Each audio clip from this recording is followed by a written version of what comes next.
Chapter 21. Sir Nugent Evershed. If Cecil had sighed for a life which should be a complete change from the dull round of existence in Brunswick Square, she could not have found anywhere a more perfect realization of her desire than was to be found at Pevenshall Place. Here, from the 10 o'clock breakfast to the abnormally late hour at which the last lingerers in the big drawing-room took their reluctant departure, the order of the day was gaiety. Florence devoted herself to one incessant round of amusement, and her visitors seemed nothing loath to follow her example. Amidst the pleasant frivolities of Pevenshall, it was almost difficult to remember that there was any portion of this universe in which men must work and women must weep, and that reasonable beings were created for any graver purpose than the playing of billiards, the acting of charades, and the composition of bouts rimes. Cecil would fain have seen a little more of her old friend, and in some manner renewed the confidential intimacy that had existed between them before Flo's marriage. But Mrs. Lobbyer gave her visitor no opportunity for confidential conversation. She was very affectionate, she was full of anxiety for her friend's comfort and enjoyment, but she avoided all chances of a tete-à-tete, and seemed to have a nervous terror of being questioned about herself. Perceiving this, Cecil began to fear that Florence Lobbyer's life was not entirely happy, in spite of its incessant gaiety. "You had a pleasant tour, I hope, Flory," she said one day, when they were alone for a few minutes. "Oh, yes, we tore about Europe as fast as express trains and post-horses could take us, and we spent a few weeks in Paris on our way home. Paris is a nice place for shopping. I believe I wasted a small fortune on the boulevards and in the Rue de la Paix, for Mr. Lobbyer made quite a wry face when he saw my bills. We drove in the Bois a great deal and went to a few nice parties and ate a good many expensive dinners and went several times to the opera, where Mr. Lobbyer slept very comfortably and where I amused myself by looking at the diamonds and mentally comparing them with my own. I only saw two people whose jewelry was worth mentioning, and they were a Russian princess and a French actress. Yes, on the whole, I think we had a very pleasant tour. And now, tell me about Mr. O'Boynville. Are you happy with him?" "Yes, dear. I have every reason to be happy, for he is very kind to me." "And you really like him?" "I really like him very much indeed." This was the nearest approach to a confidential conversation that occurred between Florence and her friend during the first week of Cecil's visit. The days passed very quickly, the evenings were delightful, and it was not often that even the most transient cloud obscured the brightness of Mrs. Lobbyer's countenance. The master of Pevenshall inflicted very little of his society upon the guests who enjoyed themselves in his mansion. There were 2 or 3 horsey-looking men and 2 or 3 commercial magnates with whom he chiefly consorted. His mornings were spent in hunting when the weather was favourable, or in lounging about the great quadrangle, surrounded by outbuildings and stables, examining his horses, presiding over a rat hunt, or worrying his dogs, when the hounds and huntsmen were fain to be idle. His evenings were devoted to the society of his own particular friends in the billiard or smoking rooms, and except at dinner-time, he rarely intruded on his wife's circle. After observing her friend for some time with affectionate anxiety, Cecil began to think that perhaps the life which the painter's daughter had chosen for herself was very well suited to her. "Why do I wonder about her?" Cecil thought, as she saw Mrs. Lobbyer, the gayest and most animated of all the Pevenshall party. "She possesses everything which most women sigh for from the hour in which they leave the nursery, and it would be strange indeed if she were not happy." But then came the thought of the future. Must not the time come when the pleasures of a fine house and agreeable society must pall upon the mistress of Pevenshall? 4 or 5 years hence, when custom had robbed these joys of their bloom and freshness, was it not terribly probable that Mr. Lobyer's wife would awaken to nobler aspirations, only to find that she had awakened too late?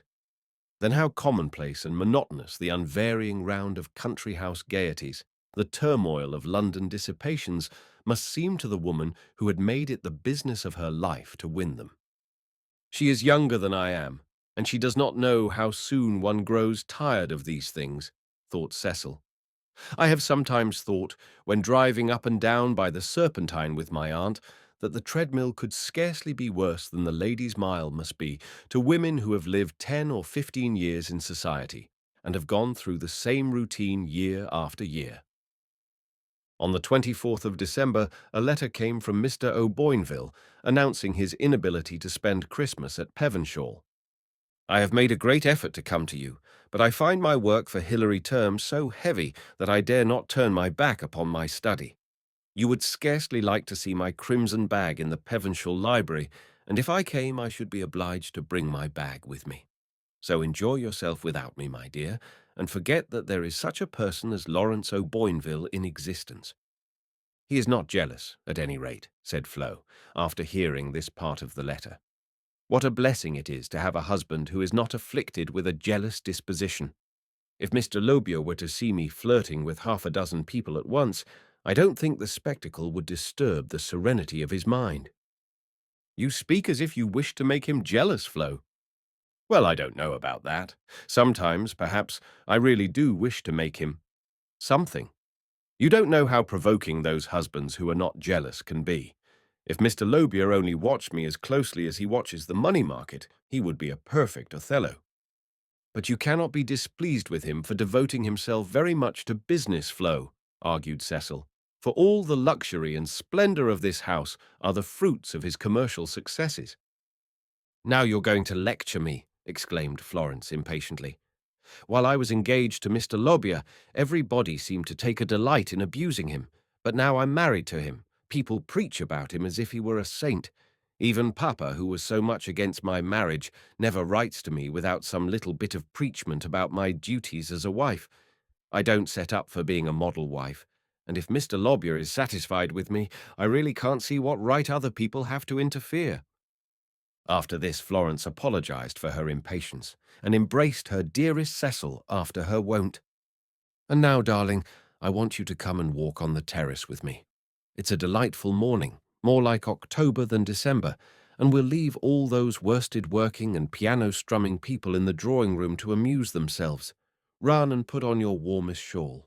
I'll wait for you here. This conversation had taken place in the morning-room, where Cecil had found Mrs. Lobier alone for once, in a way an hour after breakfast. Flo was already dressed for walking in a coquettish black velvet jacket, trimmed with chinchilla, and a bewitching little hat adorned with a peacock's breast. Mrs. Lobier was dressed more carefully than she was wont to attire herself for a walk on the terrace. Her dark grey poplin dress was looped up on each side, revealing a glimpse of a scarlet cloth petticoat, a pair of miraculous boots, and the faintest scintillation of grey silk stockings. Her little gauntlet-shaped gloves were the prettiest that ever came from the hands of a glove-maker and fitted to perfection. Her hair was tied in a clustering knot, which was the perfection of artistic carelessness, and one little bit of turquoise-blue ribbon peeped from amidst the gold-coloured tresses. I think even Papa would confess I had some idea of colour if he saw me today, said Mrs. Lobier, as she mounted a little ottoman and surveyed herself in a Venetian mirror framed in the cedar panelling. I discovered the value of greys and scarlets from one of his pictures.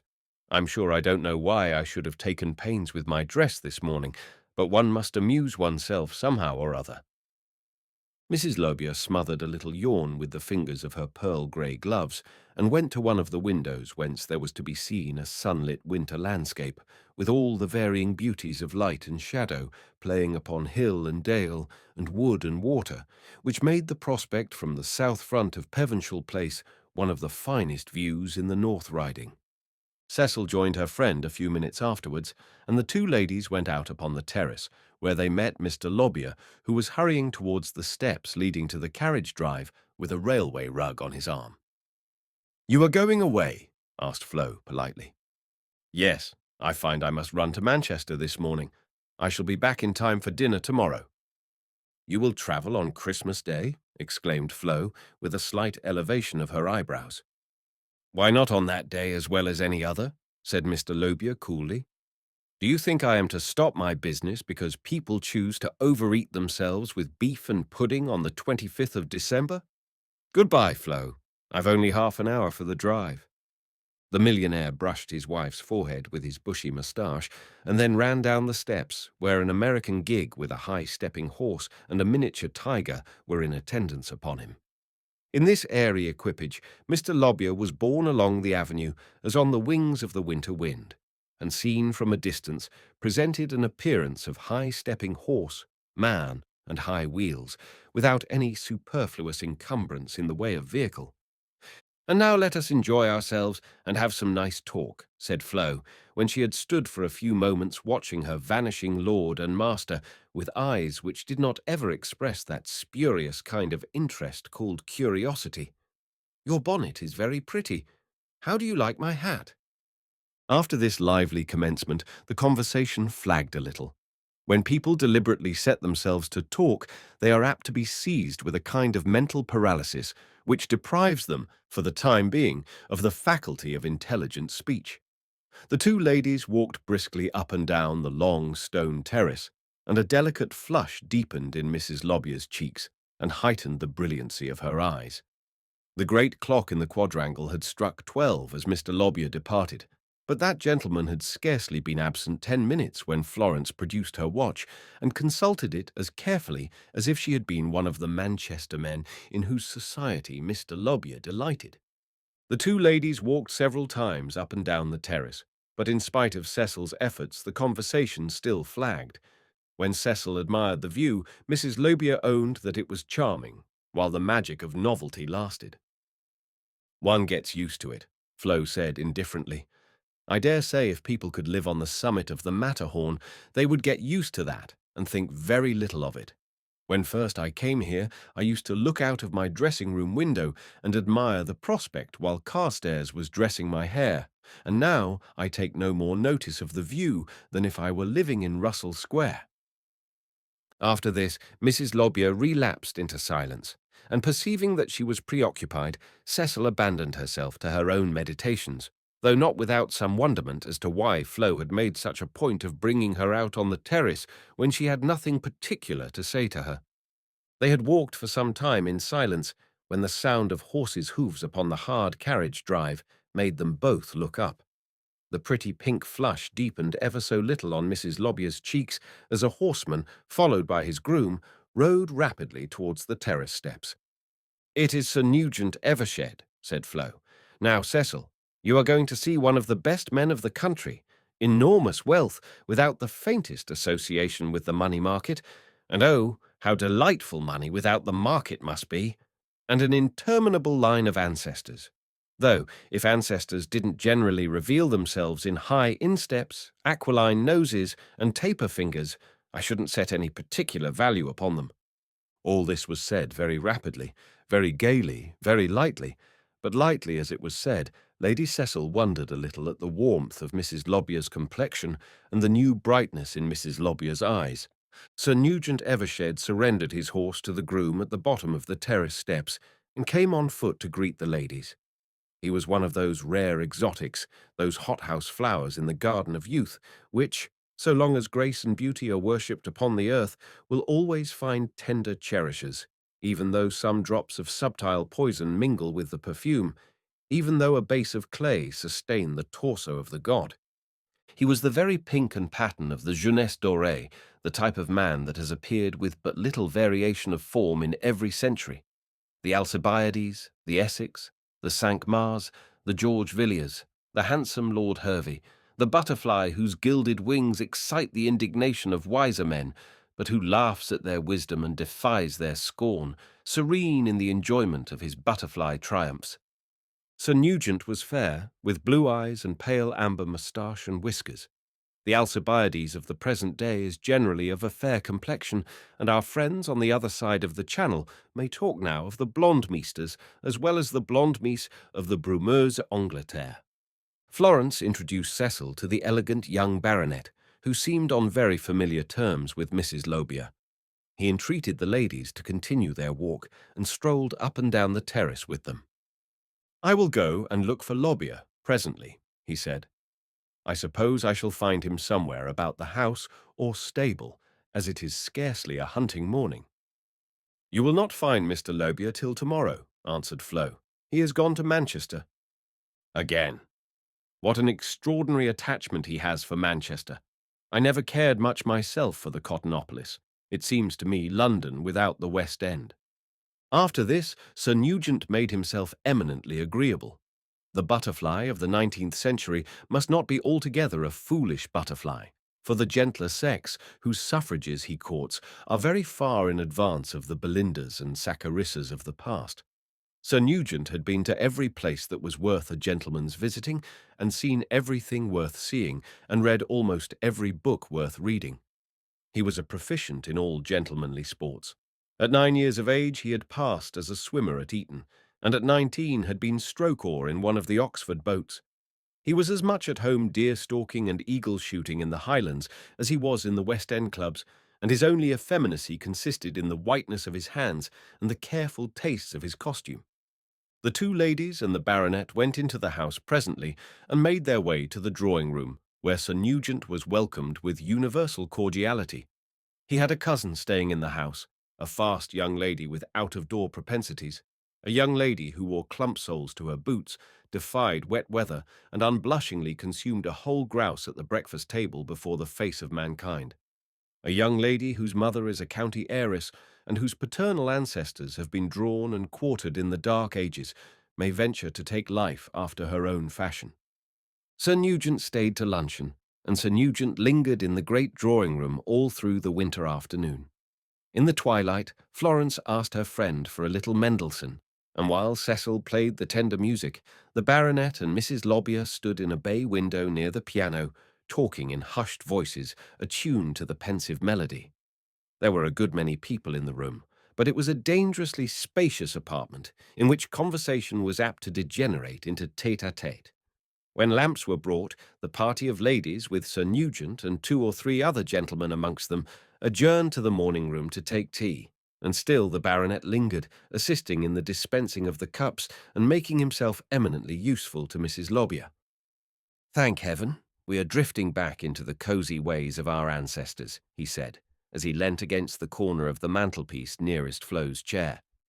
"This anteprandial tea is the most delightful invention, and if we could only bring ourselves to dispense with the dinner, how very agreeable our lives would be.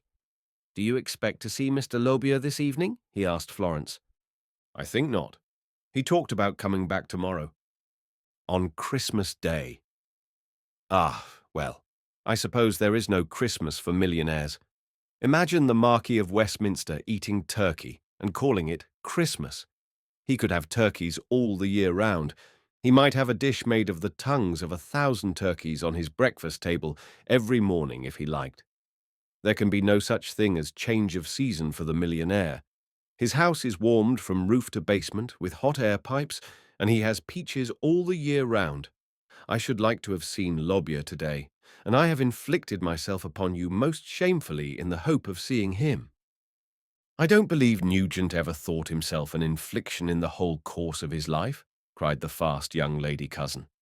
"He is the vainest of men, and thinks that we ought all to be intensely grateful for having enjoyed the privilege of his society. All the girls in the North Riding spoil him, because he happens to be the most eligible bachelor on hand now that Lord Lonceval has married. I remember Lord Lonceval, such an elegant young fellow, when he was canvassing the Conservative interest for Chiverley, and I really think I wrote poetical squibs against his opponents. Pray run away, Nugent. It's no use your staying, for Mrs. Lobbyer can't ask you to dinner in that coat, and it is time for us all to dress. Don't forget to write to Jeff's for the comedy we want to play on the 16th of January. Remember, you are to be the Marquis, and we must form a committee for the discussion of the costumes early next week." "I will ride over the day after tomorrow," answered Sir Nugent, "and I will bring the piece with me." He bent over Florence to shake hands and say goodbye, and there was in that adieu just the faintest suspicion of a something beyond the routine of ordinary acquaintance. He shook hands with his cousin and went through a little fernery that opened from the morning-room and led out upon the terrace, below which his groom had been pacing up and down for the last half-hour leading the 2 horses. It was a clear moonlight night, and Miss Grace Evershed went to one of the windows to watch her cousin's departure. "Nugent must find our society amazingly delightful, or he would never have allowed Pyramus to wait half an hour in the cold," cried the young lady. He is generally so absurdly particular about his horses, and Pyramus is a recent acquisition. I think Nugent gave something between 400 and 500 for him. Cecil and Florence went up to their rooms together that night, and Flo followed her friend into the pretty little boudoir where a red fire was burning with a frosty brightness. "You are not sleepy, are you, Cecil?" "No, dear, not in the least." "Then if you've no objection, I'll stop for a few minutes," said Flo, seating herself in one of the pretty chintz-cushioned easy chairs and playing with a Chinese hand screen. "For my own part, I never feel so thoroughly awake as at this time of night. I think if people sat up for 48 hours at a stretch, they would go on getting brighter and brighter.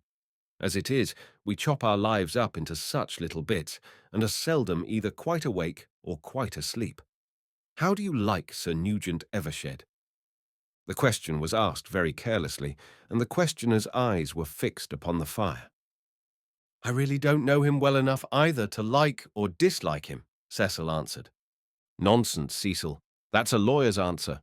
Women always jump at conclusions, and I have no doubt you have jumped at yours in this case. You couldn't be half a dozen hours in Sir Nugent's society without forming some opinion about him." "Well, dear, I think he is very handsome." "Do you?" said Flo, lifting her eyebrows and shrugging her shoulders.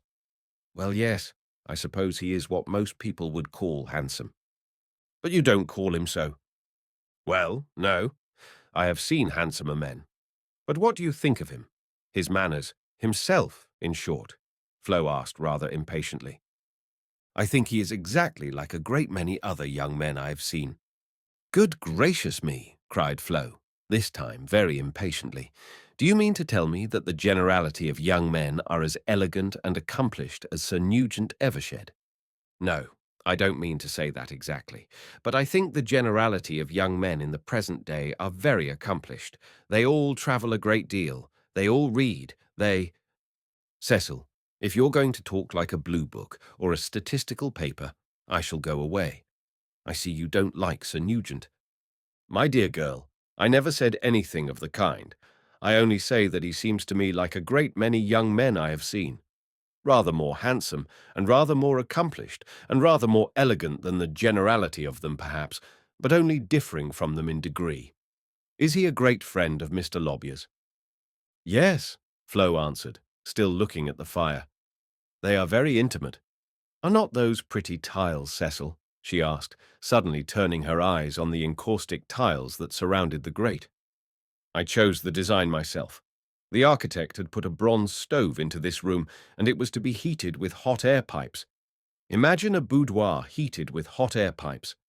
I think when one feels particularly miserable, there is nothing so consoling as a cozy fire.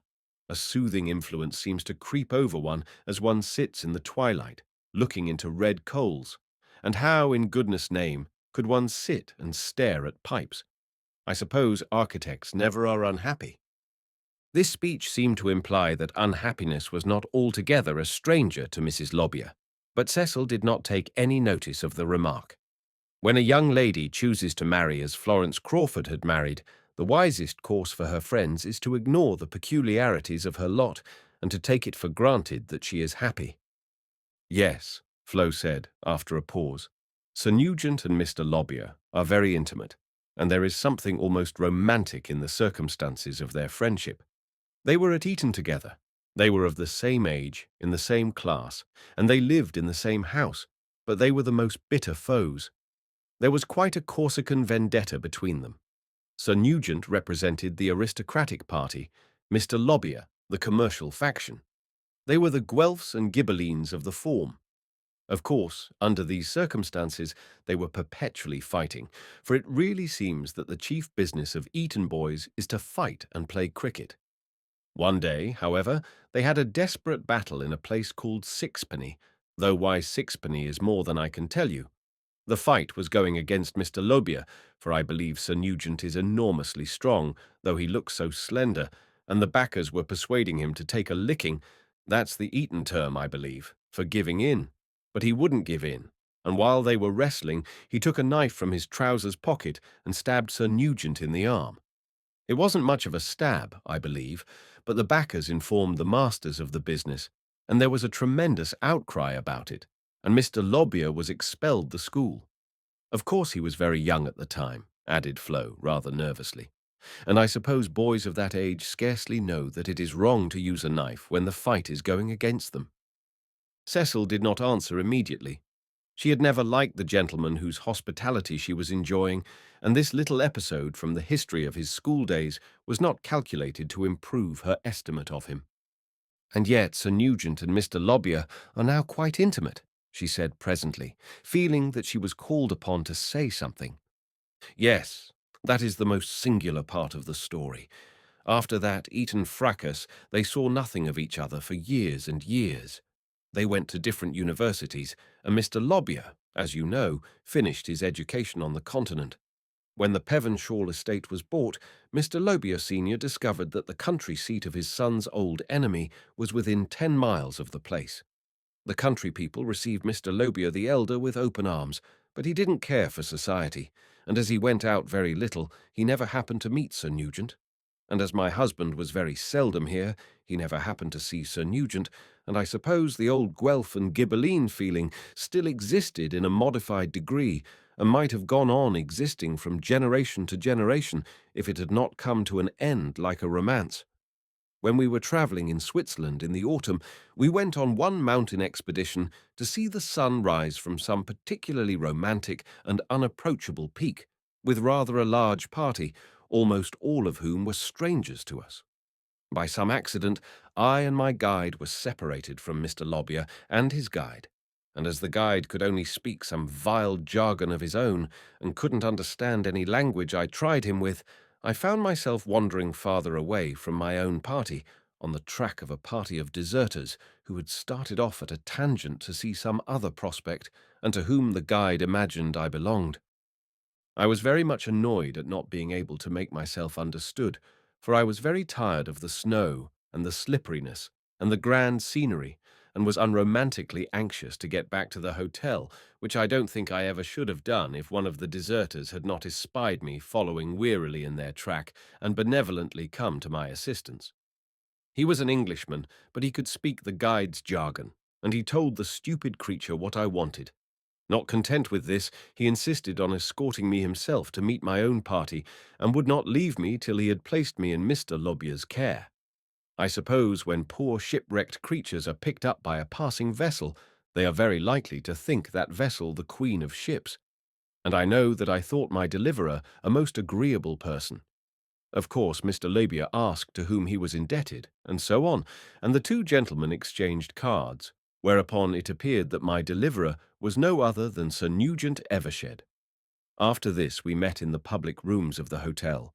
Sir Nugent was delightful, did not ignore the Eton business, but talked of it as a boyish folly, and said the old fogies who made a fuss about it had no right to have interfered in the matter, and made himself altogether so agreeable that it would have been quite impossible for Mr. Lobbyer or anyone else to reject the olive branch so gracefully offered. Beyond this, we found our prearranged routes were the same. It was quite a romantic coincidence, Sir Nugent declared. We were fellow travellers for some weeks, climbed mountains together, explored cathedrals together, inspected picture galleries, dined together, stopped in the same hotels, until Mr. Lobbyer and Sir Nugent became like brothers. We met again in Paris, where Sir Nugent, who is very musical, was a delightful companion at the opera. Of course, when we came here, the intimacy continued, and now we have no more frequent visitor than Sir Nugent. And you think that Mr. Lobbyer really likes him? Don't I tell you they are like brothers? How solemnly you look at me, Cecil. Have you any objection to offer to the reconciliation effected through accident and me? Would you prefer a continuation of the Guelph and Ghibelline feud? No, indeed, Florrie. Nothing can be better than this reconciliation if it is really quite sincere on both sides. But I fancy that the law of society sometimes obliges men to appear friendly who never can really be friends. Boyish quarrels are not very serious affairs, perhaps, but I should think it was difficult to forget a schoolboy enmity of the kind you have described. In plain words, Flo, I would strongly advise you not to encourage any intimacy with Sir Nugent Evershed. I may advise you, mayn't I, dear? I am older than you, Florrie, you know. Everybody in the universe is older than me, I think, answered the impetuous Mrs. Lobbyer, for everybody seems to think that his or her special business in the world is to give me good advice. I think if ever I do anything desperately wicked, and am taken prisoner and tried by a jury and written about in the newspapers, and all that sort of thing, I shall get my counsel to plead insanity, on the ground that my brain had been softened by the perpetual pressure of good advice. Now don't be angry with me, Cecil, cried the wilful Florence, melting after her own particular fashion into sudden penitence.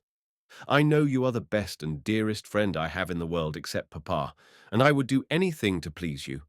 But as to Sir Nugent Evershed, I have nothing to do with his intimacy with my husband. He comes here to see Mr. Lobbyer, and I can't order him not to come. But these private theatricals, Flo, I suppose you invited Sir Nugent to take a part in them. Oh yes, that was my doing, of course. When one has an elegant young man hanging about the house, one likes to make use of him. But you have so many elegant young men about the house. Very likely, but there is not one of them so clever as Sir Nugent. You see, I had set my heart on our doing a comedy of scribes.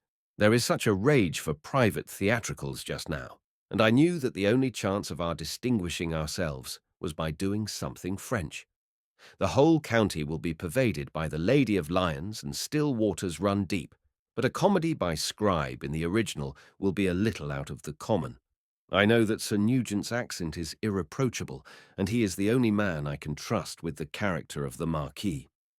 Is the Marquis a very important character? Yes, he is the leading personage in the piece. Everything depends upon him. Is Mr. Lobier to take any part in your comedy? Oh, no. He calls all that kind of thing nonsense. There are quite enough people in the world ready to make fools of themselves without his assistance, he says. Polite, is it not? But Mr. Lobier's mind is given up to the money market. I think he has made a new commandment for himself. Thou shalt love the Royal Exchange with all thy mind and soul and— Flo! Oh, of course it's very wicked of me to say that. But sometimes I feel as if the money market were too much for my brain. It is so dreadful to have a husband whose temper is dependent on the state of trade, and who is sometimes sulky for a whole day because grey shirtings have been dull. However, I suppose, on the other hand, it is a blessing to have a husband who sometimes makes £4,000 or £5,000 by a single stroke of business. I scarcely wonder that such men as Mr. Lobbyer look down upon art, for art is really a paltry business compared to trade in these days, when everything is estimated by its money value. Papa is supposed to be at the top of the tree, but he gives a year's labour and thought to a picture for which he gets less than Mr. Lobbyer can earn in a day by some lucky transaction with America. Oh, Cecil, how I detest trade, and all that appertains to it. This was not a very promising remark from the wife of a wealthy trader, and it was a remark which Cecil thought it safer to leave unnoticed. Flo's spirits seemed to have left her for the moment under the influence of the money market. She gave a prolonged yawn, which was half a sigh, and then bade her friend good night. Cecil sat by the fire for some time that night, thinking rather sadly of the brilliant Mrs. Lobbier's fate. For the present it seemed bright and fair enough, but what of the years to come? Very gloomy forebodings filled Cecil's mind as she thought of the unknown future which lay before the careless footsteps of that frivolous young matron. Chapter 22. Mrs. Lobbier's Skeleton. Christmas Day at Pevenshall was very much like every other day. There was perhaps a little more eating and drinking than usual in the servants' hall, where the male portion of the assembly seemed to consider the inordinate consumption of strong drinks and warm spiced beverages indispensable to the due celebration of the season. A friendly rubber and a tankard of mulled port beguiled the cheerful evening in the housekeeper's room, while the mirth of the occasion was promoted by the witticisms of a linen draper's assistant who was paying his addresses to Miss Evershed's maid, and had come from the market town to spend his Christmas evening in the society of his betrothed. In these inferior regions the monster plum pudding of the traditional Christmas appeared in a blaze of spirituous splendour at the 3 o'clock dinner, and reappeared in cold substantiality upon the loaded supper table. Here there were glistening holly berries and the frail waxen mistletoe, with all the giggling and scuffling provoked by the magic bough. Here, among Mr. Lobbier's well-fed retainers, jolly King Christmas deigned to show his honest rubicund visage in all its legendary geniality.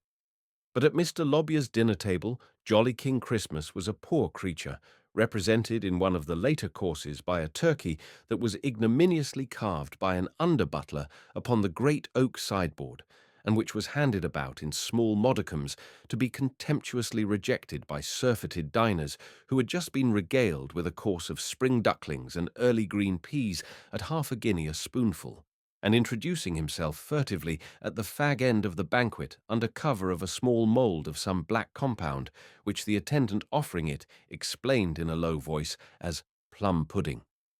In Mr. Lobbier's drawing-room it might have been midsummer, for the fires at each end of the spacious chamber were hidden by great Parian screens, through which the red blaze shed only a rosy glow, like the low sunlight in a summer evening sky, and the atmosphere was odorous with the scent of roses and myrtles, hyacinth and myosotis, blooming in jardinières of ormolu and buhl, or fading in tall, slender vases of fragile glass.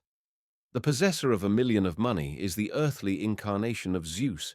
At his bidding, the summer fruits ripen at Christmas time.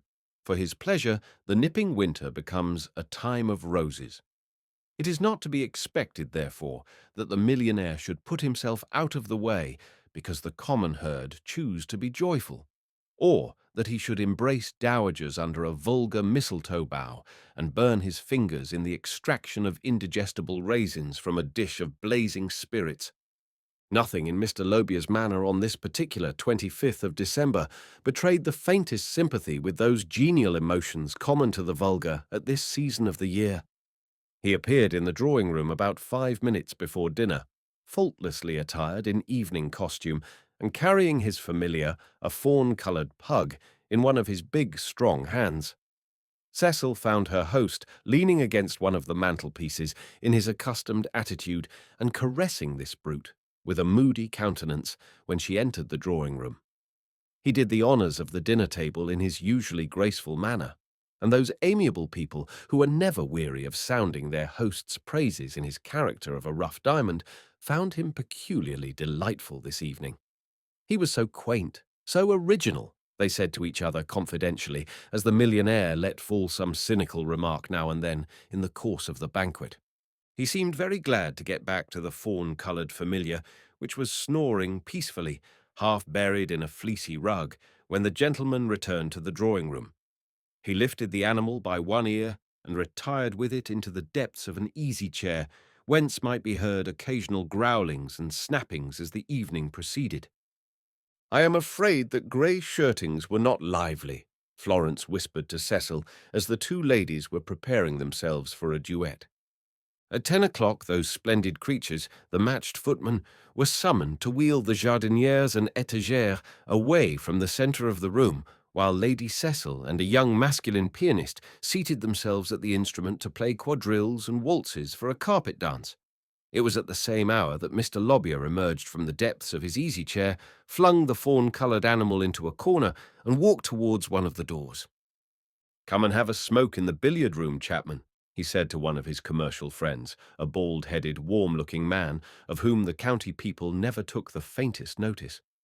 Departing with this gentleman in his wake, Mr. Lobbier was seen no more among his guests that evening, and the carpet dance went merrily, and 1,000,000 stars shone brightly over Pevenshaw out of a frosty blue sky, while midnight melted into morning, and the belle of the great drawing-room was bright, fair-haired, coquettish little Mrs. Lobbier.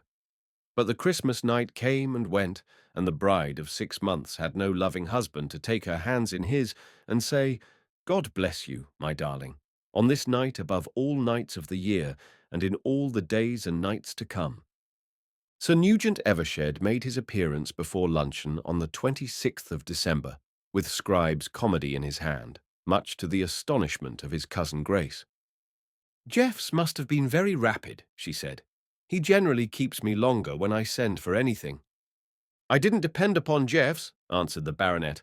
"I rode over to Chiverley after leaving here the night before last, and telegraphed to the Rue Vivienne. It was as easy to telegraph to Levy as to write to Jeffs, and I had set my heart on bringing the comedy today. He looked at Mrs. Lobbyer rather than his cousin as he said this, but the two ladies were standing side by side, and a man's eyes may take the wrong direction unconsciously. After luncheon, the party interested in the amateur theatricals adjourned to the morning room, where Sir Nugent read the comedy and where the arrangement of the characters was decided. Mrs. Lobbyer was to play the heroine, the most bewitching of young widows, and Sir Nugent was to be the marquis, poor and reckless and proud, but passionately attached to the bewitching young widow. Miss Grace Evershed consented to perform a malicious dowager, who made mischief between the spendthrift marquis and the bewitching widow, and the rest of the cast was made up by a county squire who had finished his education at Bonn and spoke the French language as taught by German masters, and two of Mr. Lobyer's London friends of the fast and flippant school, who appeared to be proficient in every modern language and skilled in every art except that of keeping out of debt. One of the officers from Chiverley, who was known to be strong in the thespian art, was requested to take a part in the piece, but he declined with a regretful sigh. "I shall be in the wilds of Kerry when your performance comes off," he said. "Our fellows are ordered off to Tralee on the 10th, and the 11th plungers come into our quarters. I've often growled about the dreariness of Chiverley, but how I shall envy those fellows. The queer old English town and Pevenshall Place within an hour's ride. Do people live in such a place as Tralee? I have a sort of idea that we shall be surrounded by savage natives and scalped on the night of our arrival. What luck the 11th have had in India. That young Gordon, whose father has such mints of money, has won a step within the last few months. That skirmish at Burradal Shuda made a major of him." Cecil felt the blood rush to her face for a moment, and then a sick faintness came over her, and the brightly furnished room spun round before her eyes until it seemed as if she had been sitting amidst a whirlpool of light and colour. The low-toned voices and the light laughter clashed upon her ears like the noise of cymbals. But it was only for a moment. Womanly dignity came to her rescue after the first brief shock of surprise, and when Grace Evershed appealed to her presently upon some frivolous question, she was able to answer with unfaltering tones. "What is he to me?" she thought, "or what can he ever be to me? And why should I be startled by hearing that he is likely to be within a few miles of the house in which I am staying?" And then she began to consider whether her visit at Pevenshall could not reasonably come to an end very speedily. Florence had asked her friend to come to her for a long time, and as yet Cecil had been little more than 10 days in Yorkshire. But then, as Mr. O'Boynville was unable to leave London, his wife had a very good reason for returning thither. While Cecil was thinking of this, the talk was going on round her, and presently she heard Sir Nugent Evershed talking of Hector Gordon. "He is a splendid fellow," said the baronet. "I met him in Germany 6 years ago, and we saw a great deal of each other. He is the kind of man we want in India, the real Napier breed, the man who doesn't know when he is beaten.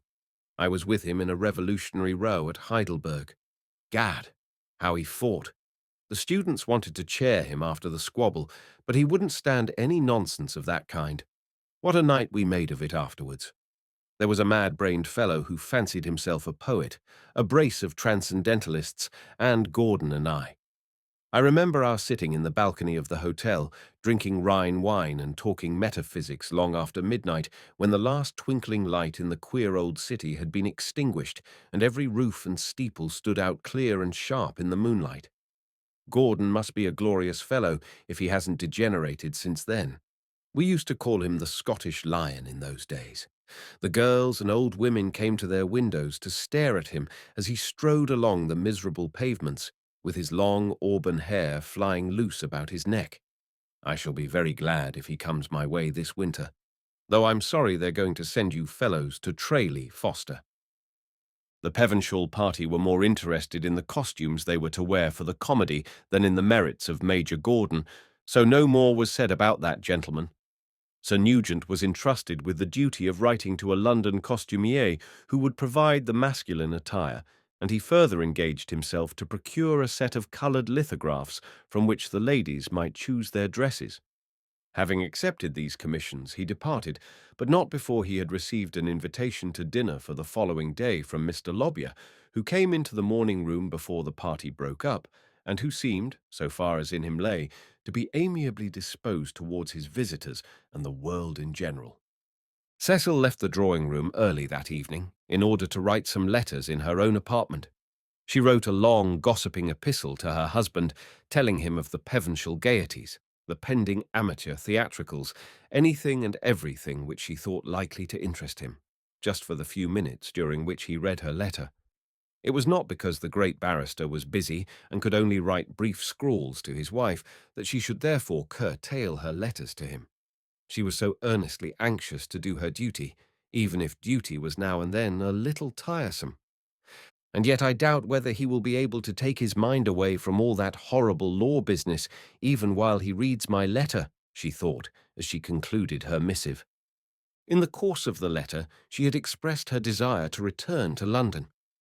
I am amongst very pleasant people here, but do not like to stay so long away from home, she wrote, and she gave a faint sigh as she wrote the word home. And as you find it impossible to join me here, I think I had better return to Brunswick Square early next week. You wished me to have change of air and scene, and any benefit I am likely to receive from them I have already secured. You know how little I care for gaiety, and how very comfortable I am with my books and piano. Let me have a line, please, dear Lawrence, by return of post, to say I may come back at the beginning of the week. Florence peeped into her friend's room before retiring for the night, and Cecil told her of the letter she had been writing. I think if Mr. O'Boynville cannot come down, I must go back to London next week, dear, she said. But Florence declared such an arrangement utterly impossible. You have come to me, and I mean to keep you, she said. You come here for change of scene, and then you talk of running back to that hideous Bloomsbury after a fortnight, and you even talk of going before our comedy. It is positively preposterous. Ah, I ought to have insisted on your taking a part in it. But I shall write to Mr. O'Boynville myself if you are rebellious, and ask him to put his veto against your return.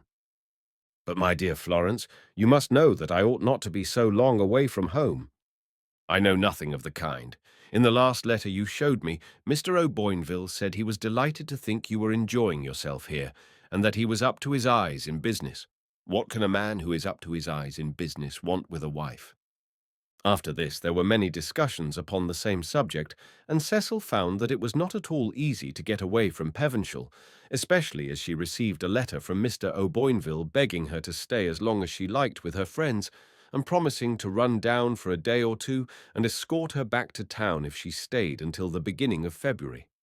So there was nothing for her to do but to stay, and after all, what substantial reason was there for her hurried departure? What was it to her if Hector Gordon came to Chiverley with his regiment? Was his coming to be a reason for her running away from the county?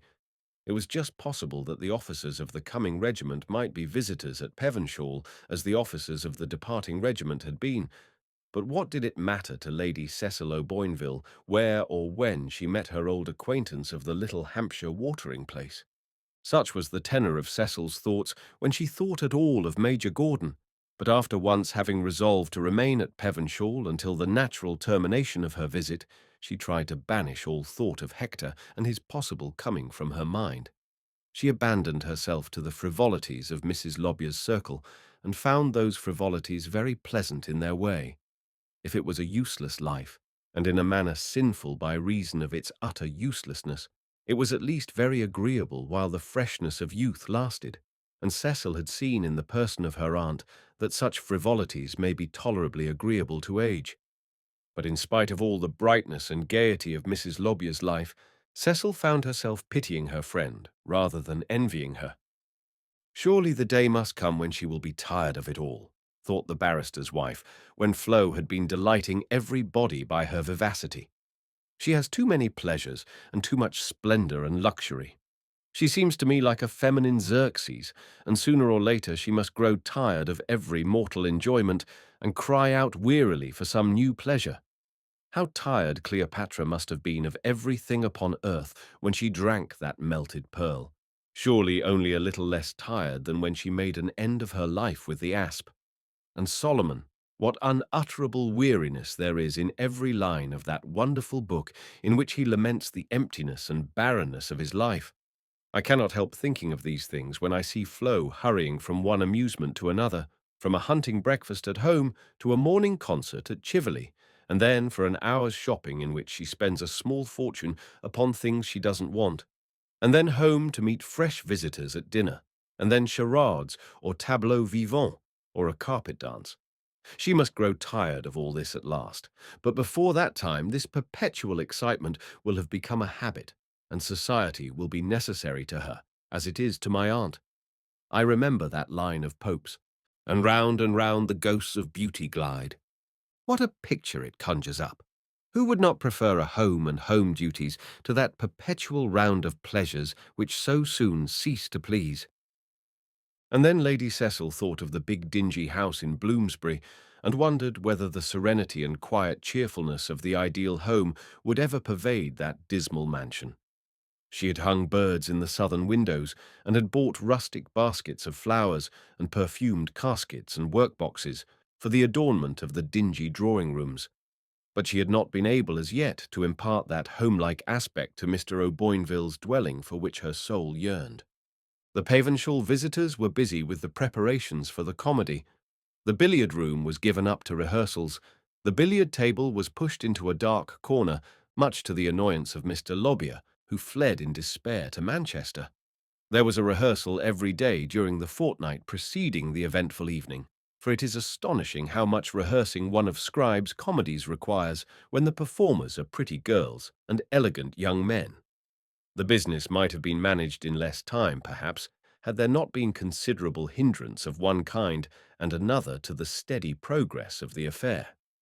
There was one day upon which the arrival of a box of powdered wigs from London interrupted the course of rehearsal, and ultimately put a stop to it, for Mrs. Lobbyer, having run away to try on her wig, the other ladies followed her example, and then the gentlemen were seized with a like curiosity as to the effect of powder, and there was a general trying on of wigs, all of which were pronounced by the wearers to be hideously ugly and cruelly disappointing. For the effect of a powdered wig, combined with modern costume, in the chill winter sunlight, is by no means agreeable. Other rehearsals were interrupted by little squabbles about stage arrangements, for Sir Nugent Evershed and the West End clubmen were at variance upon many points, while one of the latter gentlemen was inclined to give himself airs upon the strength of having assisted at the getting up of the school for scandal at the Countess of Warlingham's place at Twickenham. And then there was time lost by reason of feminine gigglings, and particular people were missing at important moments, and there was a great deal of trying back and perpetual disputations as to entrances and exits. But it was altogether very delightful, and everyone seemed to enjoy him or herself amazingly. Mr. Lobbyer, looking into the billiard-room sometimes in the course of the morning, was wont to make some contemptuous remark upon the occupation of his wife and her guests before taking his flight to Manchester. And so the days went by until the last rehearsal took place on the evening prior to the performance, and every body was pronounced perfect in the words of the airiest and most delightful of modern dramatists. The dresses had arrived after the prospective wearers had endured unspeakable tortures from the fear of their non-arrival. The stage was erected in the billiard-room, and never was temporary theatre more complete in its arrangements. Mrs. Lobbyer's spirits rose with the prospect of her triumph, and Mr. Lobbyer grew more disdainfully indifferent to his wife's folly as the important moment drew near. The 16th of January was to be altogether a very grand day at Pevenshall. There was to be a hunt breakfast in the morning, a dinner party in the evening, after the dinner the private theatricals, and after that display of amateur talent a ball, at which the performers in the comedy were to appear in their stage dresses. So far as Mr. Lobbyer could be interested in anything but the money market, he was interested in the hunt breakfast and the dinner, at both of which entertainments the men of his own set were to muster in full force.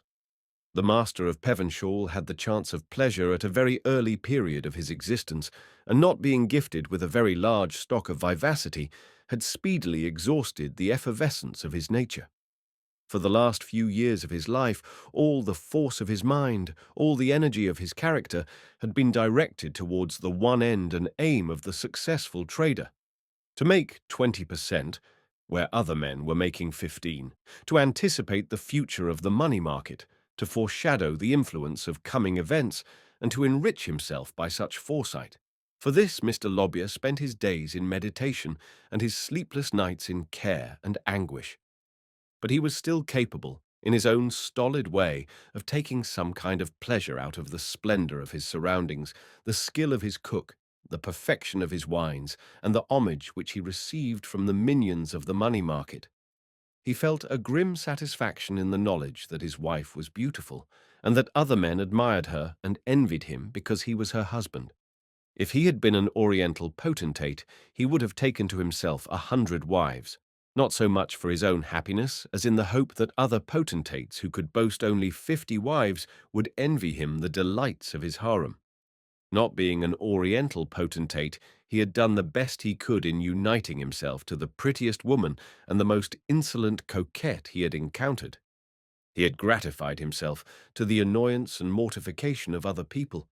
From his childhood he had been fully alive to the advantage of being the son of a millionaire, of having been in a manner born in the commercial purple, and the desire of his life had been that all his belongings should be infinitely superior to the belongings of other people. If another millionaire had arisen in the county and had built for himself a larger place than Pevenshaw, Mr. Lobier would have commissioned Messrs. Foster to dispose of Pevenshaw to the highest bidder, and would have erected a nobler and bigger mansion than the palace of the new millionaire. It is just possible that Thomas Lobier had some vague consciousness that, considered apart from his money, he was a paltry and detestable creature, and that he was therefore eager to make the most of the glamour which splendid surroundings can impart to the meanest object.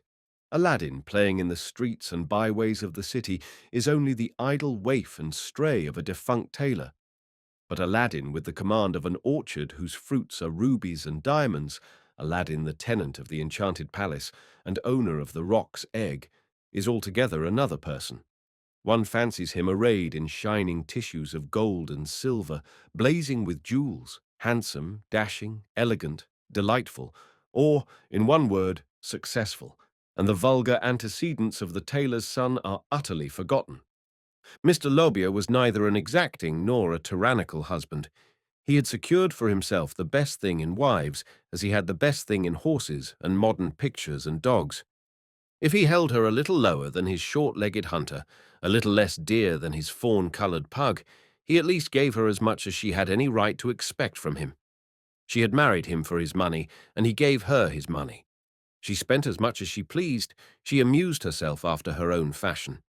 If now and then, moved by some short-lived conscientious scruple, she made an attempt to consult him or to defer to his pleasure, Mr. Lobier took good care to show his wife that his pleasure was in no way concerned in hers, and that to be consulted by her was to be inexpressibly bored. He let her see very plainly that she was only a part of his pomp and splendor, and that she had nothing to do but to dress herself to perfection and excite the envy of his toadies and familiars. If he gave her costly jewels, it was in order that she might be an advertisement of his own wealth and importance, and he scowled at her if she came down to dinner in some simple girlish dress when he wanted her to swell his magnificence. "What the deuce made you stick those damn rosebuds in your hair when Brown John the dry salter was over here?" he asked savagely. "What's the good of a fellow giving you £5,000 or £6,000 worth of diamonds if you lock 'em up in your jewel case and dress yourself up in white muslin and blue ribbon like a boarding school miss tricked out for a dancing lesson?" Brown John's fat old wife had a breastplate of diamonds that would have looked as yellow as barley sugar beside your tiara. And Brown John is just the sort of man to notice those things. "But what does it matter how I am dressed?" Flo would inquire. "Mr. Brown John knows how rich you are." "Perhaps he does, and perhaps he does not. You don't know those Manchester fellows. They believe in nothing except what they see, and Brown John knows that I have been struck rather heavily within the last 6 months." Mrs. Lobier, in her own secret soul, rejoiced that she was not more intimately acquainted with the idiosyncrasies of Mr. Brown John and other men of his class. She had a faint idea that to be struck rather heavily meant something unpleasant, but as her husband did not invite her sympathy, she did not consider herself in any way bound to be uneasy because of such unpleasantness.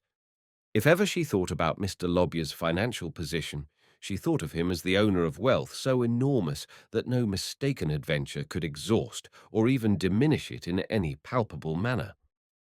"I don't know why he worries himself about the money market," she said to Cecil. "He couldn't spend any more money than he does if his income were trebled, but I suppose, after reaching a certain point, a man takes pleasure in the magnitude of his wealth without any reference to the use he can make of it. I dare say Mr. Lobbier is tired of being a millionaire. There are so many millionaires nowadays, and a man must be a millionaire if he wants to be anything out of the common." The 16th of January began very pleasantly. The breakfast went off delightfully. The gentlemen mounted their covert hacks at 11 o'clock and rode off to the meet, accompanied by a party of blooming equestrians, with Miss Evershed for their leader, and followed by a landau filled with older and less adventurous ladies. These ladies were only to witness the meet, for there were no Diana Vernons at Pevenshaw. Miss Evershed rode superbly, but professed a supreme contempt for hunting. "I believe there was a time when a lady could hunt," she said, when the subject was discussed at the breakfast table, and when she knew whom she was likely to meet at covert. "But that is all changed now, and we leave the sport to people who seem to enjoy it amazingly, and who can better afford to shake a valuable hunter once or twice in the season than we could." Miss Evershed happened to be looking at her host as she gave utterance to these remarks, and over that gentleman's swarthy complexion there came a dusky tinge of crimson as he evaded the young lady's fearless gaze. "It would be rather hard if the hunting field wasn't free to good riders," he muttered. "I'm sure one meets plenty of bad ones there every day." Neither Mrs. Lobbier nor Lady Cecil were among the ladies who rode to covert, for Florence wanted to read one particular scene in the comedy for the last time, and she begged her dear Cecil to stay at home until the afternoon, when they could drive out together. "They've made me a new set of harness for the grey ponies," Flo said. "Harness with bells. In frosty weather it quite gives one the idea of a sledge. If it were not for the hunting people, I should wish it were frosty. We can go out directly after luncheon, Cecil, and I dare say we shall meet those hunting people somewhere or other in the course of our drive. In the meantime, I shall go and inflict solitary confinement upon myself while I read over that long scene with the Marquis. I wonder whether Sir Nugent will be nervous. I'm sure I shall, and if we are both nervous, the scene will be a failure." Mrs. Lobbier retired to her own apartments, and Cecil spent her morning in writing letters. She had heard no mention of Hector Gordon's name since the afternoon on which the comedy had been read by Sir Nugent Evershed, and she had done her uttermost to exclude all thought of him from her mind. But she knew that on the 10th the Fusiliers had left for Tralee, and that on the same day the plungers had taken possession of Chiverley Barracks. There had been some talk about these Indian heroes amongst callers at Pevenshaw, but no special mention of Major Gordon.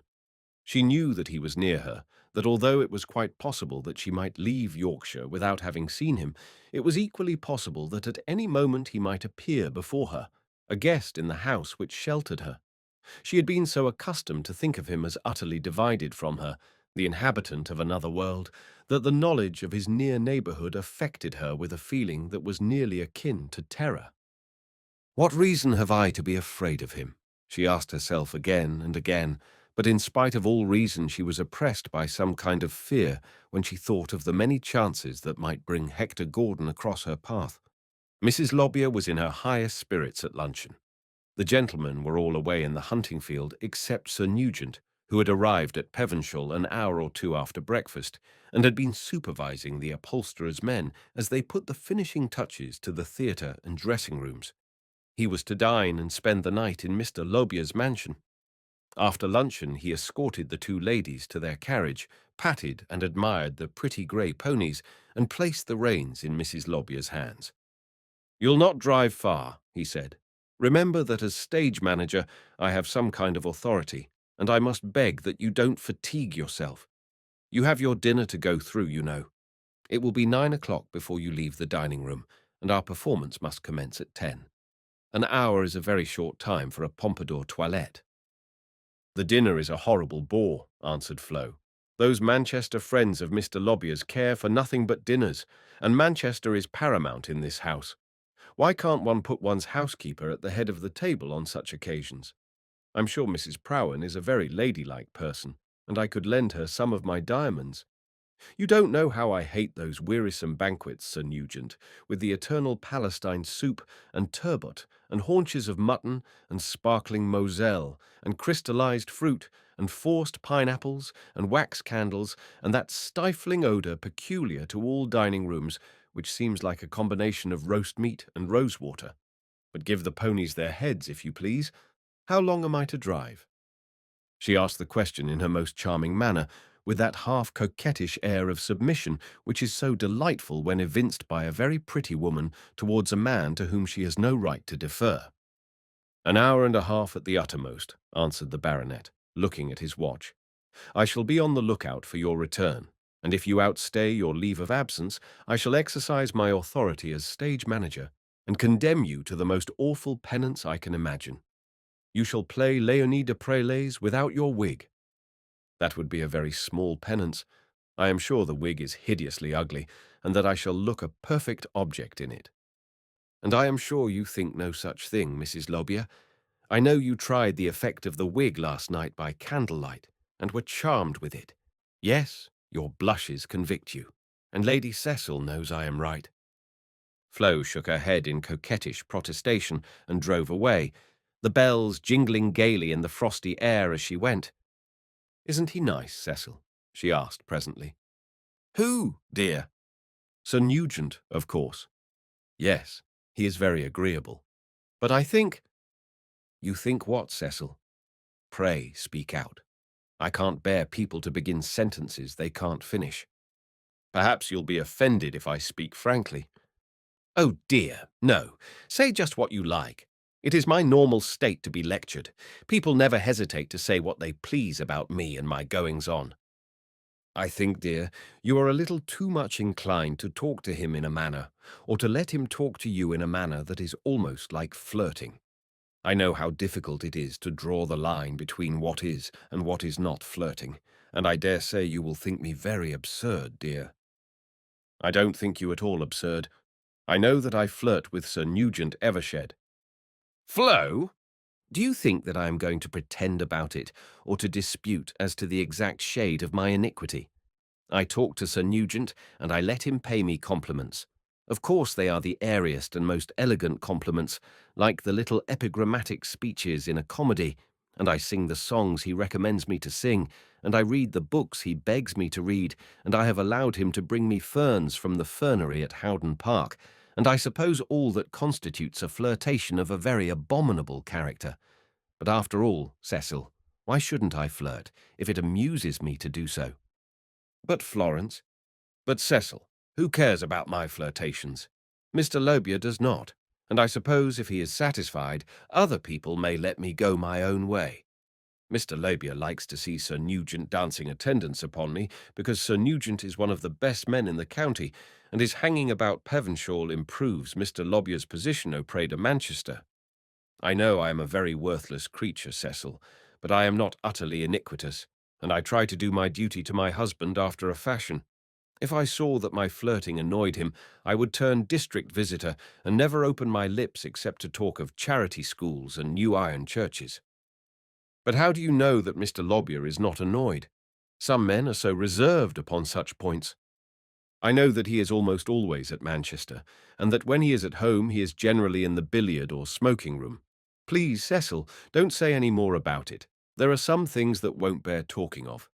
Tell me how you like the bells. They do give you the idea of a sledge, don't they?" Nothing could be more charming than the vivacity of Mrs. Lobyer's manner as she turned to her friend with this frivolous question, and yet only a moment before she had been very much in earnest, and the face half averted from Cecil had been a very sad one. They drove for some miles along a pleasant country road, and then turned into a lane. "I think we had better go home by Gorsmore," said Flo. "I know you like that wild, bleak, open country."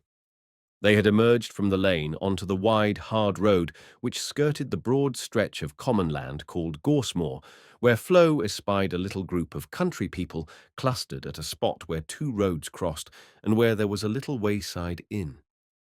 "You may depend they are waiting for some of the hunting party," exclaimed Mrs. Lobbyer. "Look out, Cecil. Do you see any signs of pink in the distance?" "Yes, I see 2 or 3 red coats coming across the common, and a lady." "A lady?" "Yes, it is a lady. Who can it be? I know no lady about here who hunts. It must be a stranger. Shall we stop and indulge our curiosity, Cecil?" "If you like." They had reached the crossroads and the little cluster of country people by this time, and Flo's ponies, which had been driven at a good pace by that young lady, were by no means disinclined to draw breath. The country people within a few paces of the carriage looked at the 2 ladies. One old gaffer touched his hat, and a woman dropped a curtsy, but this was only the ordinary deferential greeting given to unknown quality. The lady in the pony carriage was not recognized as the mistress of Pevenshall Place. Gorse Common was just a little outside the radius within which the influence of Pevenshall reigned supreme.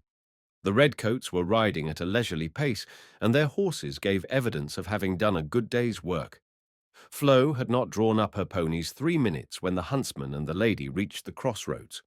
There were 4 huntsmen, 2 stout middle-aged men, whose tired horses straggled in the rear, and a young man who rode abreast with the lady by his side. It was upon this lady that the little cluster of villagers and the 2 friends in the pony carriage, as if by common consent, concentrated their attention. She was a very handsome lady, of the red and white school, very red and very white, in spite of a little blousiness incidental to a hard day's hunting.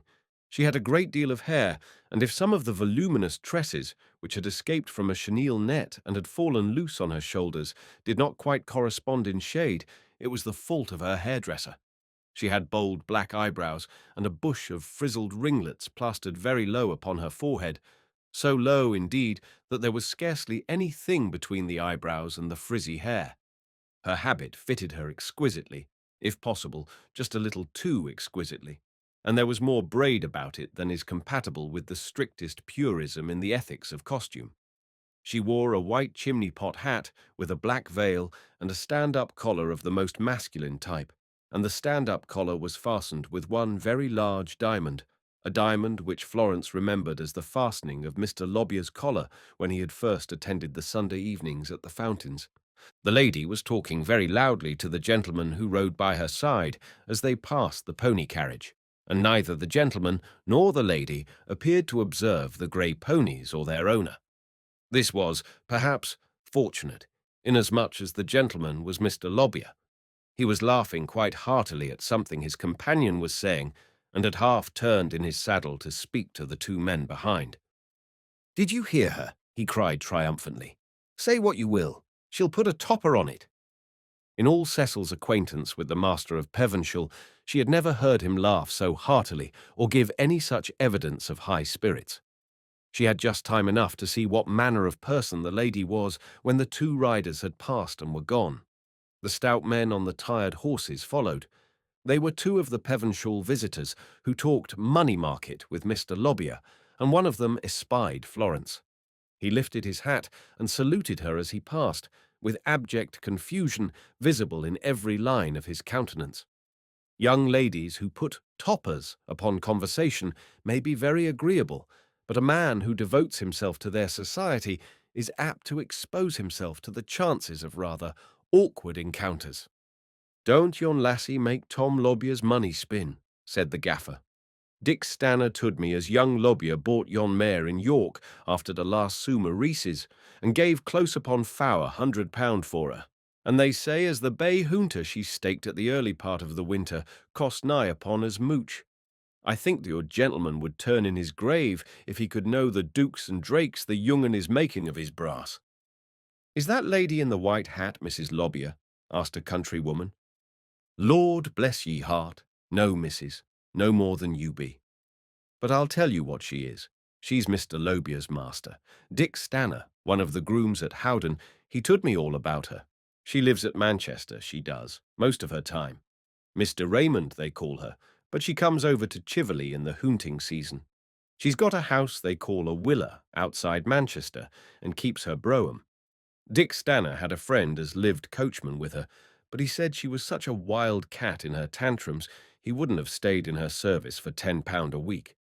She'd been a regular out-and-outer up in London, Dick says, and had helped to ruin as rich a man as young Lobbyer. He picked her up in town, and Dick says he's more afraid of a black look from her than... Florence whipped her ponies sharply, and they started off at a pace which startled the little group of country people. She had heard quite enough in those 3 minutes during which she had listened almost involuntarily to the gaffer's discourse. Cecil had laid her hand upon her friend's arm entreatingly when the old man mentioned Mr. Lobyer's name, but Flo sat quite still with her eyes fixed on the speaker, and was not to be aroused from the kind of stupor that had seized her at sight of the bold, red and white-faced woman riding by her husband's side. They drove some distance on their way homeward before either of the ladies spoke. To Cecil, the situation was cruelly painful. Her heart bled for the frivolous girl who had sold herself for wealth and splendor, and of whose future she thought with absolute terror. What was to become of her? So young, so reckless, so much admired, surrounded by every species of temptation, and exposed to neglect and outrage from the husband who should have protected her.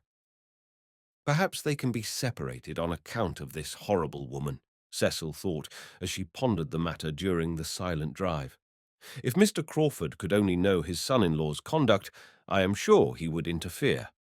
And then she determined, whenever a fitting opportunity arose, to implore Flo to entrust her father with the story of her wrongs. In the meantime, she looked anxiously at the fair young face half averted from her, and she saw that although Mrs. Lobbyer was very pale, her countenance wore a look of quiet resolution, scarcely to be expected from so frivolous a person. "You can understand now, Cecil, how little my flirting with Sir Nugent can matter to Mr. Lobbyer," she said, as they passed the gates of Pevenshall, speaking for the first time since she had stopped to listen to the country people's talk. "Did you know anything about this before today, Flo?" "I did not know anything about Mr. Raymond, if that is what you mean, but I have known that my husband does not care about me ever since we came back to England. I dare say Mr. Raymond is a very agreeable person. She seemed to be making them laugh very much. Don't you think her handsome?" "I do. And I suppose that white hat with the black veil is the sort of thing you call chic." "Florrie, for heaven's sake, don't talk like that." "How should I talk? I mean to be wise in my generation and take life lightly. If Mr. Lobbyer buys 400 guinea mares for Mr. Raymond, I suppose Sir Nugent Evershed may bring me maiden's hair from the Howden fernery. I'm afraid you don't understand modern philosophy, Cecil." "I do, and I mean to be profoundly philosophical. There is Sir Nugent waiting for us on the terrace. Wasn't it fortunate I insisted on going out without a groom? Though, for the matter of that, I dare say they know all about Mr. Raymond in the servants' hall." The baronet came down the steps to assist the ladies in dismounting, while a clanging bell rang in the cupola above the stables, and 2 eager grooms ran out to receive the vehicle. "You have been away 2 hours, Mrs. Lobbyer," said Sir Nugent. "Am I to blame you or Lady Cecil for this disobedience to managerial orders?" His airy gaiety jarred upon Cecil, but Flo answered him vivaciously in her clear, ringing voice, and looked at him with a bright smile, though her face was still colourless. "How pale you are looking," he said, with some alarm. "The air has been too cold for you." "It is rather cold, a dull, damp, penetrating cold," said Flo, with a piteous little shiver. "And now I am going for my own reasons to take a siesta, and I shall forbid anybody to come near me." She glanced at Cecil as she spoke, and ran away, as if she would fain have avoided the possibility of any further discussion. Cecil and Sir Nugent went into the house together. "All the theatrical party are possessed by a kind of fever this afternoon," said the baronet. "My cousin Grace has been walking up and down the terrace muttering to herself like a sibyl, and George Miniver has been pacing the picture gallery in a dramatic frenzy. How little this evening's visitors will appreciate the agonies we have undergone for their amusement. As for me, I feel a kind of despairing resignation to the ordeal that awaits me, such as one can fancy a man may feel the night before his execution. I have been playing billiards all the afternoon with some officers from Chiverley in order to get rid of the time." Some officers from Chiverley. The phrase set Cecil's heart beating at an abnormal pace. The only officers now at Chiverley were the plungers, And yet, Lady Cecil O'Boinville had no right to be affected by any intelligence relating to the plungers. She thought of poor Flo's miserable circumstances and remembered how much happier her own life was, even in Bloomsbury. It may be a hard thing to have a husband who gives his best thoughts to the interests of a soap-boiling company, but it is infinitely harder to have a husband who devotes his leisure to the society of a Mr. Raymond. Cecil went to her own pretty sitting room, where the candles were lighted and the fire burning brightly. She took a book and tried to read until it was time to dress for dinner, but the thought of Flo's and her own domestic circumstances came between her and the page. She was glad when the little clock on the chimney-piece struck 6:30, and there was some excuse for beginning her toilette for the 8 o'clock dinner. It was about 7:30 when she went downstairs, dressed for the evening, and looking very elegant and very girlish in a fresh toilette of white tulle, with wreath and bouquets of snowdrops, a costume which had been ordered from a French milliner for this especial evening, in accordance with a suggestion of Mrs. Lobbier's. The great drawing-room was blazing with light and bright with assembled guests when Cecil entered it, so bright that its first effect was eminently bewildering, and the newcomer was glad to gain the sanctuary of a triangular ottoman on which Clara Evershed and the sentimental widow were talking scandal under a pyramid of exotics. "We have been amusing ourselves by the study of Mr. Lobbier's friends," said Miss Evershed. "What delightful people they are, and what a privilege it is to meet them. They have begun to talk about American finance and the drain of gold already. However, we are not entirely given over to Manchester. The military element is strong among us. There are 3 or 4 of the plungers, and amongst them that Major Gordon, who distinguished himself at Burradalchuda." The room, bright and confused before, span round before Cecil's eyes for a moment, a chaos of light and splendour. "Is Major Gordon here?" she asked. "Yes. Do you know him? He is over there by the fireplace, talking to Nugent and Mr. Lobbier. Don't you think him very handsome?" "I do. Much handsomer than Nugent. Grander and more distinguished. Not such a dash of petit maître about him. But then no civilian is ever quite equal to a high-bred military man. I suppose the girls here will allow poor Nugent a relâche and devote their attention to the Major, who is a widower, and enormously rich, I am told." "Yes," Cecil answered quietly. "He is very rich. He is my aunt's nephew, and a kind of distant connection of my own, I suppose." Miss Evershed's volubility had given Cecil time to recover her composure and to read herself one of those little lectures with which she had been accustomed of late to school herself. What reason had she to be agitated? What was it to her that chance had brought Hector Gordon to Pevenshall?